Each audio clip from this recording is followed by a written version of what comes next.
estudi científic dissenyat per avaluar l'eficàcia i la seguretat de tractaments de medicina, ja siguin medicaments, tractaments sanitaris i tot aquell ambient. Es fan per garantir els resultats i que siguin fiables. I es fa una randomització d'un apartat de la població i d'aquella part de la població s'agafa un petit grup de les persones, això s'anomena fase 1 d'aquest assaig clínic. Són les persones concretes que nosaltres volem tractar aquest fàrmac o tractament per veure com són els resultats.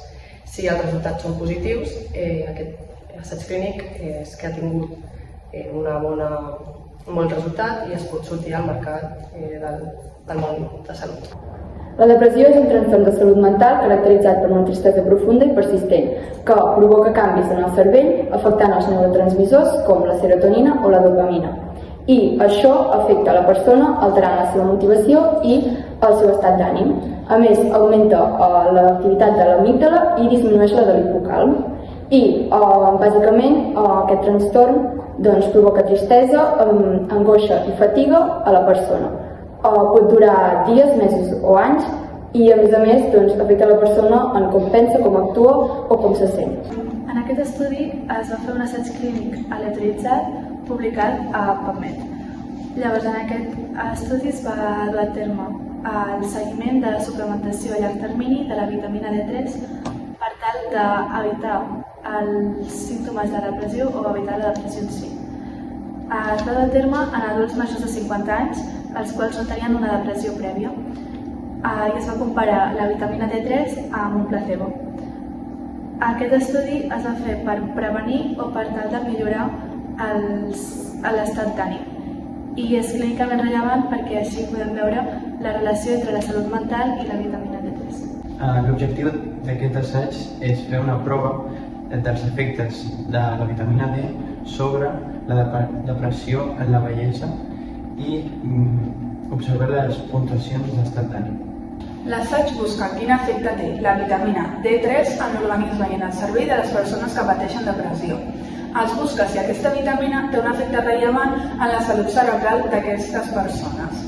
S'entén com a salut cerebral el desenvolupament i la preservació de les funcions neurològiques depenent de l'edat de la persona. L'assaig es fa amb vitamina D3, ja que és la vitamina que està associada a les disfuncions cognitives i a les deficiències neurològiques. Aquest assaig s'ha enfocat en la fase 3, és a dir, la fase que es centra en donar un medicament nou als participants d'aquest assaig per saber si és segur o eficaç.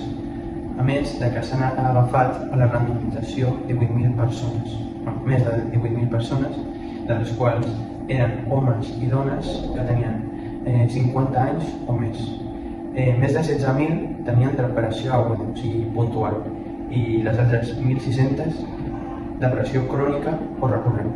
I el seguiment va durar 5 anys.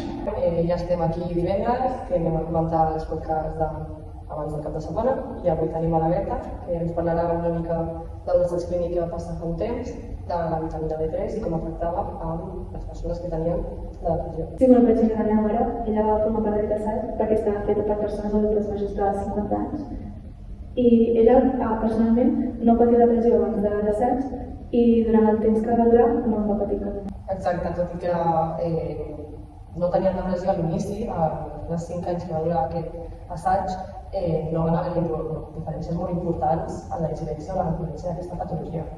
Clar, o sigui, llavors l'estudi, com que no va ni reduir els símptomes ni millorar l'estat d'ànim. Per tant, la vitamina D3, jo pensava que tindria un efecte més important.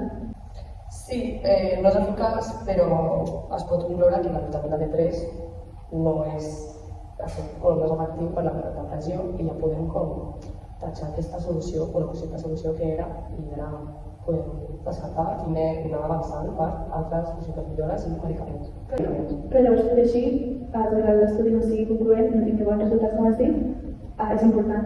Perquè és important arrencar, perquè a vegades penses que l'estudi fallat, però està bé que falli per poder ser investigat altres maneres. Sí, i a sobre tots els assajos clínics són molt diferents i aquest ha sigut amb un efecte que ha tingut una conclusió positiva cap als efectes de la depressió, però és una positiva per la societat perquè ja sabem que la vitamina D3 no té